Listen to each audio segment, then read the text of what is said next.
جلال الدین ایک بوڑھے آدمی تھے۔ وہ پہاڑوں کے قریب ایک پرسکون گاؤں میں رہتے تھے۔ گاؤں کے لوگ ان کی بہت عزت کرتے تھے۔ وہ دانا، رحم دل اور ہمیشہ دوسروں کی مدد کرنے والے شخص تھے۔ بہت سے لوگ ان سے مشورہ لینے آتے تھے۔ لوگ سمجھتے تھے کہ ان کے پاس خاص علم اور پاک دل ہے۔ جلال الدین کے 3 بیٹے تھے۔ بڑا بیٹا رؤف تھا۔ وہ طاقتور اور بہادر تھا مگر بہت غرور بھی رکھتا تھا۔ وہ سمجھتا تھا کہ طاقت ہر مسئلے کا حل ہے۔ دوسرا بیٹا حامد تھا۔ وہ پرسکون اور نرم مزاج تھا۔ وہ زیادہ بولنے کے بجائے زیادہ سنتا تھا۔ لوگ اس کو پسند کرتے تھے کیونکہ وہ مہربان تھا اور ہمیشہ مدد کے لیے تیار رہتا تھا۔ سب سے چھوٹا بیٹا طارق تھا۔ وہ ہوشیار اور چالاک تھا مگر بہت جلد باز بھی۔ وہ ہر کام جلدی کرنا چاہتا تھا اور اکثر غلطیاں کر بیٹھتا تھا۔ کئی سال پہلے ایک صوفی مسافر گاؤں آیا۔ اس نے جلال الدین سے ملاقات کی اور اسے ایک خاص تحفہ دیا۔ وہ ایک جادوئی انگوٹھی تھی۔ وہ انگوٹھی طاقت دولت کے لیے نہیں تھی۔ وہ اسے دانائی دیتی تھی جو اسے پہنتا۔ اس انگوٹھی میں گاؤں کی حفاظت کے لیے پوشیدہ برکتیں بھی تھیں۔ جلال الدین نے یہ انگوٹھی چھپائے رکھی۔ صرف چند لوگ ہی اس کے بارے میں جانتے تھے۔ وہ اس انگوٹھی کی طاقت کو لوگوں کی رہنمائی اور گاؤں میں امن قائم رکھنے کے لیے استعمال کرتا رہا۔ ایک دن جلال الدین بہت بیمار ہو گیا۔ اسے معلوم تھا کہ اس کی زندگی کا وقت قریب ہے۔ اس نے اپنے بیٹوں کو بلایا اور کہا، میرے پیارے بیٹوں، میرے پاس ایک انگوٹھی ہے۔ یہ بہت خاص ہے، مگر یہ صرف اسی کو ملے گی جو اس کا حقدار ہوگا۔ تمہیں ثابت کرنا ہوگا کہ تم اس کے قابل ہو۔ تینوں بیٹے حیران ہو کر ایک دوسرے کو دیکھنے لگے۔ انہیں اس انگوٹھی کا پہلے کوئی علم نہ تھا۔ جلال الدین نے کہا، میں تم سب کو ایک ایک کام دوں گا۔ یہ کام آسان نہیں ہوں گے۔ تمہیں مختلف جگہوں پر جانا ہوگا اور لوگوں کی مدد کرنی ہوگی۔ تمہارے پاس 10 دن ہوں گے۔ اپنی پوری کوشش کرو۔ رؤف کھڑا ہوا اور بولا، میں عزت اور شہرت لے کر واپس آؤں گا۔ میں اپنی طاقت دکھاؤں گا۔ حامد نے خاموشی سے سر ہلایا۔ میں دوسروں کی مدد کرنے کی کوشش کروں گا۔ طارق نے مسکرا کر کہا، میں سب سے پہلے کام مکمل کروں گا اور ثابت کروں گا کہ میں سب سے بہتر ہوں۔ اگلی صبح تینوں بھائی گاؤں سے روانہ ہو گئے۔ رؤف پہاڑوں کی طرف گیا جہاں ایک اور گاؤں ڈاکوؤں کے حملے کا شکار تھا۔ رؤف نے فیصلہ کیا کہ وہ ڈاکوؤں سے لڑے گا۔ اس نے اپنی تلوار اٹھائی اور بہادری کے ساتھ آگے بڑھا۔ اس نے ڈاکوؤں کو شکست دی۔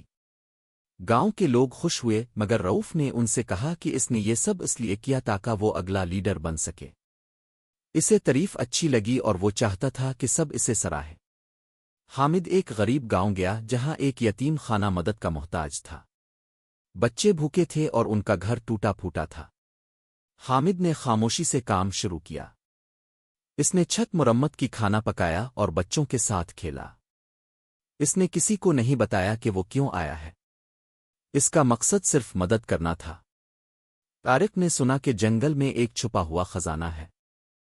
اس نے سوچا اگر وہ خزانہ ڈھونڈ لے تو اس کا باپ اسے انگوٹھی دے دے گا۔ وہ جلدی سے جنگل کی طرف دوڑ پڑا۔ کچھ وقت بعد اسے ایک چھوٹا لڑکا درخت کے پاس روتا ہوا ملا۔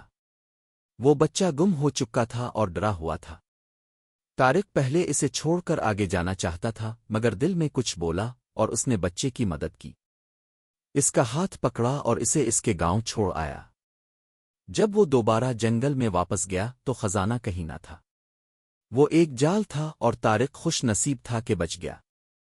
10 دن بعد تینوں بھائی واپس لوٹے۔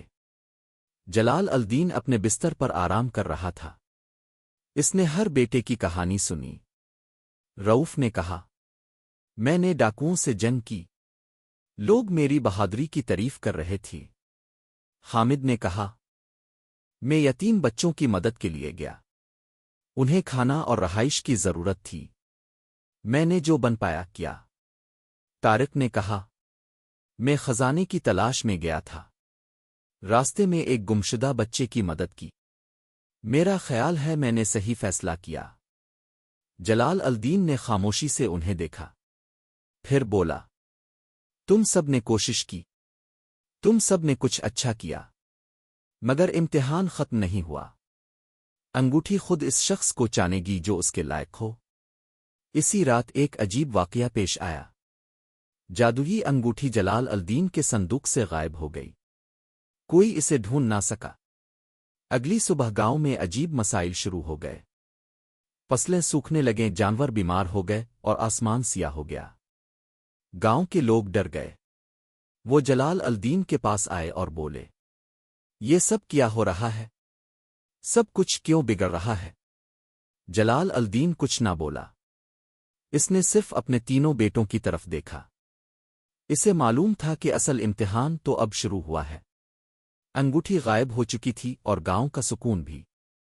بیٹوں کو سمجھنا تھا کہ انگوٹھی طاقت جلدی یا بہادری کے لیے نہیں تھی، وہ کچھ اور تھی، لیکن ابھی تک انہیں یہ بات سمجھ نہیں آئی تھی۔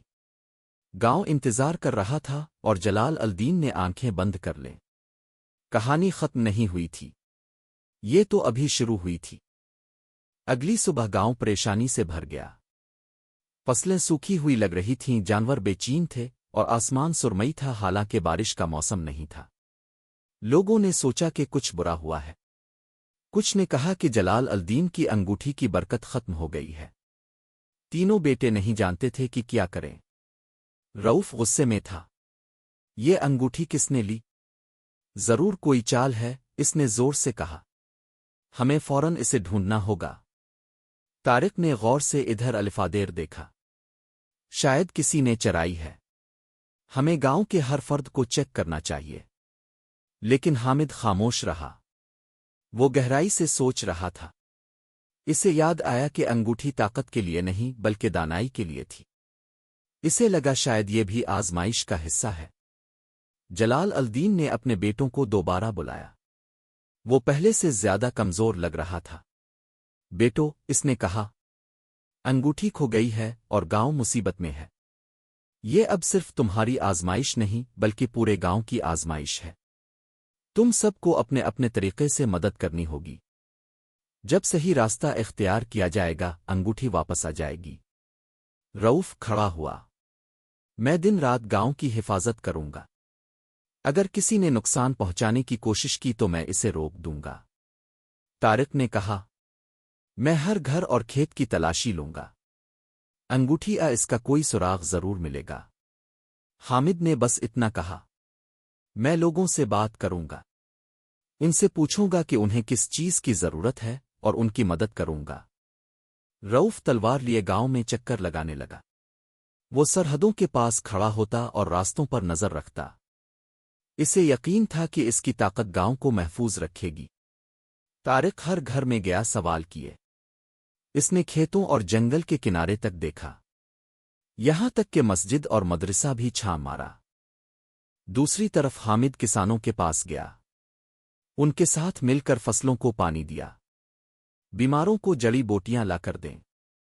بچوں کے ساتھ بیٹھا، انہیں کہانیاں سنائیں تاکہ ان کے چہروں پر مسکراہٹ آ جائے۔ آہستہ آہستہ لوگوں کے دلوں میں سکون آنے لگا۔ ایک شام ایک غریب بوڑھی عورت جلال الدین کے گھر آئی۔ اس کے ہاتھ میں ایک چھوٹا تھیلا تھا۔ اس نے کہا، میں یہ دریا کے کنارے کپڑے دھوتے وقت ملی۔ میرا خیال ہے یہ آپ کا ہے۔ اس نے وہ تھیلا جلال الدین کو دیا۔ تھیلے کے اندر وہی جادوئی انگوٹھی تھی۔ جلال الدین نے نرمی سے مسکرایا مگر کچھ نہ کہا۔ اس نے انگوٹھی چھپائے رکھی اور اگلی صبح اپنے بیٹوں کو پھر بلایا۔ انگوٹھی واپس آ گئی ہے، اس نے کہا، لیکن میں اسے واپس نہیں لایا۔ رؤف بولا، تو پھر ضرور کسی نے چارائی تھی اور اسے ڈر لگا کہ میں پکڑ لوں گا۔ طارق نے کہا، شاید میری تلاش سے اسے ڈر لگا اور واپس کر دی۔ لیکن حامد خاموش رہا۔ جلال الدین نے انہیں دیکھا اور کہا، اب میں گاؤں والوں سے پوچھوں گا کہ جب انگوٹھی غائب تھی تم نے کیا کیا؟ لوگ بولنے لگے۔ ایک کسان نے کہا، رؤف پہرا دیتا رہا مگر ہر کسی پر شک کرتا تھا، وہ ہم پر چلاتا رہا۔ دوسرے شخص نے کہا، طارق نے میرے گھر کی تلاشی لی بغیر پوچھے، اس نے ہمیں مجرموں جیسا محسوس کروایا۔ ایک عورت نے کہا، حامد نے ہماری مدد کی جب ہماری فصلیں مرجھا رہی تھیں۔ اس نے میرے بیمار بچے کے ساتھ 3 راتیں گزاری۔ بہت سے دوسرے لوگ بھی حامد کی مہربانی کی باتیں کرنے لگے۔ جلال الدین سب کی باتیں سنتا رہا۔ پھر اس نے کہا، تم سب نے اپنے اپنے طریقے سے کام کیا۔ رؤف تم نے طاقت استعمال کی، طارق تم نے اپنی چالاکی استعمال کی، مگر حامد تم نے اپنا دل استعمال کیا۔ رؤف اور طارق نے نظریں جھکا لیں۔ انہیں سمجھ آنے لگا کہ وہ صرف انگوٹھی پر دھیان دے رہے تھے، لوگوں پر نہیں۔ جلال الدین نے انگوٹھی ہاتھ میں لی اور کہا، یہ انگوٹھی نہ طاقت سے چانتی ہے، نہ ہوشیاری سے، نہ رفتار سے۔ یہ اسے چانتی ہے جو دل سے سکون لاتا ہے۔ وہ آہستہ آہستہ حامد کے پاس گیا اور انگوٹھی اس کے ہاتھ میں دی۔ تم میرے اصل وارث ہو بیٹا۔ حامد نے انگوٹھی تھامی مگر اپنے بھائیوں کو دیکھا اور کہا، ہم سب نے کوشش کی، میں اکیلا کچھ نہیں کر سکتا، ہمیں مل کر کام کرنا ہوگا۔ رؤف اور طارق نے سر ہلایا۔ وہ حامد پر فخر کر رہے تھے اور اپنے رویے پر شرمندہ بھی تھے، مگر ان کے دلوں میں غصہ نہیں تھا۔ وہ ایک دوسرے سے گلے ملے اور گاؤں کی خدمت کا وعدہ کیا۔ اگلے دن جلال الدین کی حالت بہت بگڑ گئی۔ گاؤں کے حکیم نے کہا کہ شاید وہ زیادہ دیر زندہ نہ رہیں۔ پورا گاؤں ان کے گھر کے باہر جمع ہو گیا۔ جلال الدین نے اپنے بیٹوں کو آخری بار دیکھا اور کہا، گاؤں کا خیال رکھنا، ایک دوسرے کا خیال رکھنا۔ انگوٹھی تو بس ایک ذریعہ ہے، اصل طاقت تمہارے دلوں میں ہے۔ یہ کہہ کر جلال الدین نے اپنی آنکھیں ہمیشہ کے لیے بند کر لیں۔ گاؤں میں خاموشی چھا گئی۔ درخت بھی جیسے ساکت ہو گئے، مگر فضا میں سکون تھا۔ لوگ جانتے تھے کہ جلال الدین انگوٹھی سے بڑھ کر کچھ چھوڑ کر گیا ہے، محبت، اتحاد اور حکمت۔ حامد نے انگوٹھی فخر سے نہیں، ذمہ داری سے پہنی۔ وہ بادشاہ کی طرح نہیں، عوام کے خادم کی طرح پیش آیا۔ رؤف گاؤں کا محافظ بنا۔ اس نے نوجوانوں کو حفاظت کی تربیت دی، مگر صبر بھی سکھایا۔ طارق نے غریب بچوں کے لیے ایک چھوٹا اسکول کھولا۔ اپنی ذہانت سے وہ انہیں کہانیاں، حساب اور سچائی سکھانے لگا۔ گاؤں دوبارہ ہرا ہونے لگا، جانور پر سکون ہو گئے، لوگ محبت اور اعتماد کے ساتھ کام کرنے لگے۔ اور انگوٹھی، وہ حامد کے پاس رہی، مگر اس کا جادو اب صرف پتھر میں نہیں تھا، اس کا اصل جادو اب لوگوں کے دلوں میں تھا۔ امتحان ختم ہو گیا تھا، مگر تینوں بھائیوں کا اصل سفر اب شروع ہوا تھا۔ جلال الدین کی وفات کے بعد دن آہستہ آہستہ گزرنے لگے۔ گاؤں اب بھی انہیں یاد کرتا تھا۔ ان کا گھر خاموش تھا، مگر ان کی باتیں اور دانائی گاؤں کے ہر کونے میں زندہ تھیں۔ لوگ اکثر ان کا ذکر محبت اور عزت سے کرتے تھے۔ حامد، جو اب جادوئی انگوٹھی کا رکھوالا تھا، کسی بادشاہ کی طرح پیش نہ آتا۔ وہ لوگوں کے ساتھ چلتا، ان کی باتیں سنتا اور نرمی سے ان کے مسائل حل کرنے کی کوشش کرتا۔ وہ خدمت کو اختیار سمجھتا تھا، حکمرانی کو نہیں۔ انگوٹھی ہمیشہ اس کی جیب میں ہوتی، مگر وہ اسے صرف تب استعمال کرتا جب واقعی ضرورت ہو۔ ایک دن ایک مسافر گاؤں آیا۔ وہ تھکا ہوا تھا اور اس کے کپڑے پھٹے ہوئے تھے۔ اس نے کہا کہ وہ ایک داور دراز علاقے سے آیا ہے، جہاں لوگ غریب، بیمار اور غمگین ہیں۔ اسے جلال الدین کے گاؤں اور دانائی کی انگوٹھی کے بارے میں سنا تھا۔ کیا یہ سچ ہے؟ اس نے پوچھا۔ کیا یہ انگوٹھی میرے لوگوں کی مدد کر سکتی ہے؟ حامد نے فوراً جواب نہ دیا۔ اس نے مسافر کی آنکھوں میں دیکھا۔ اسے سچائی اور درد نظر آیا۔ اس نے اسے گاؤں میں ٹھہرنے کی دعوت دی۔ اس رات حامد نے اپنے بھائیوں سے بات کی۔ کیا ہمیں اسے انگوٹھی دے دینی چاہیے؟ طارق نے پوچھا۔ رؤف نے نفی میں سر ہلایا۔ اگر وہ جھوٹ بول رہا ہو تو؟ اگر وہ انگوٹھی لے کر کبھی واپس نہ آئے؟ حامد نے کچھ دیر سوچا، پھر کہا، یہ انگوٹھی میری نہیں، یہ نیکی کے کاموں کی ہے۔ اگر ہم کسی ضرورت مند کی مدد کرتے ہیں تو انگوٹھی کی طاقت کم نہیں ہوگی، بلکہ بڑھ جائے گی۔ اگلی صبح حامد نے مسافر کو ایک چھوٹا سا صندوق دیا۔ اس میں انگوٹھی تھی۔